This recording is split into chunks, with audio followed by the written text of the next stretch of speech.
What's up, everybody? My name is Travis, and I'm part of the Stint leadership team.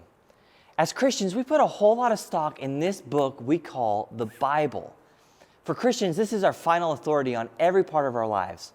And while that's true, I would argue there's never been a more contested book ever written in the history of mankind. So how do we know that this book is reliable and we can put our full confidence in its writings? And how can we be sure that this book is truthful and not just a glorified fairy tale?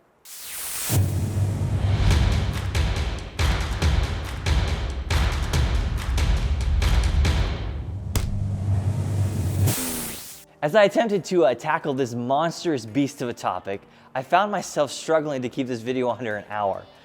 So to help spread these arguments out, rather than forcing all the information I feel is vital to defending the Bible, we're going to do a 3-part series on this topic. So with that said, let's dive in. In 2 Timothy 3:16, Paul says this: all scripture is inspired by God and is useful to teach us what is true and to make us realize what is wrong in our lives.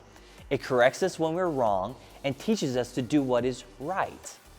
Now, as a Christian, we read that, and of course, we believe that it's true. We have faith that God has inspired the Bible to help teach and correct us. But just because you have faith, does that make this book true?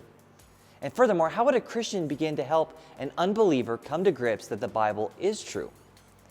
The first piece of evidence I want to offer is what I've heard many people call the internal evidence of Scripture. And the best example of this is found in Luke 1-4.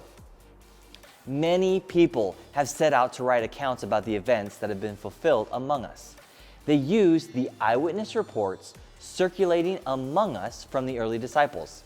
Having carefully investigated everything from the beginning, I also have decided to write an accurate account for you, most honorable Theophilus, so you can be certain of the truth of everything you were taught.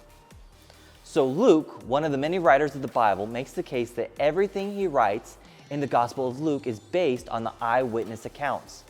Very similar to how a courtroom would hear evidence for a crime, eyewitnesses play a crucial role.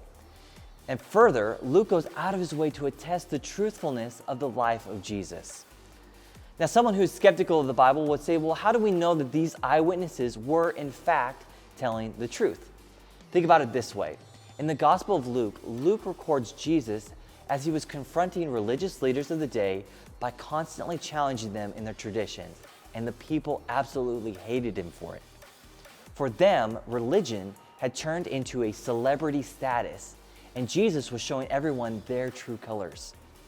Many of these religious leaders would have been following him around, trying to challenge everything Jesus said or did. And by doing so, they ensured they saw and heard everything he did. So after the fact of Jesus' resurrection, we see this scene play out in Acts 2:22-23. Peter says this: people of Israel, listen. God publicly endorsed Jesus the Nazarene by doing powerful miracles, wonders, and signs through him, as you well know. But God knew what would happen, and his prearranged plan was carried out when Jesus was betrayed. With the help of lawless Gentiles, you nailed him to a cross and killed him. Peter gave them the evidence and then calls out the crowd and says, you were there. You heard what he said. People who defend the reliability of the New Testament calls this hostile witnesses. The skeptics in the crowd would have known if the disciples were making up stories. They would have immediately called out the disciples and corrected their lying. And yet the disciples remained true to the facts. So using the internal evidence in Scripture is just one of the many ways in which we can know that the disciples were telling the truth. And Luke recorded their eyewitnesses' accounts accurately. So then the question arises, how do we know that someone didn't change the story a long time, or maybe added to the story to make Jesus out to be a legend? But that is a topic for another day. Guys, as always, I want to hear from you. Please let me know your thoughts in the comments down below, and I will see you next week.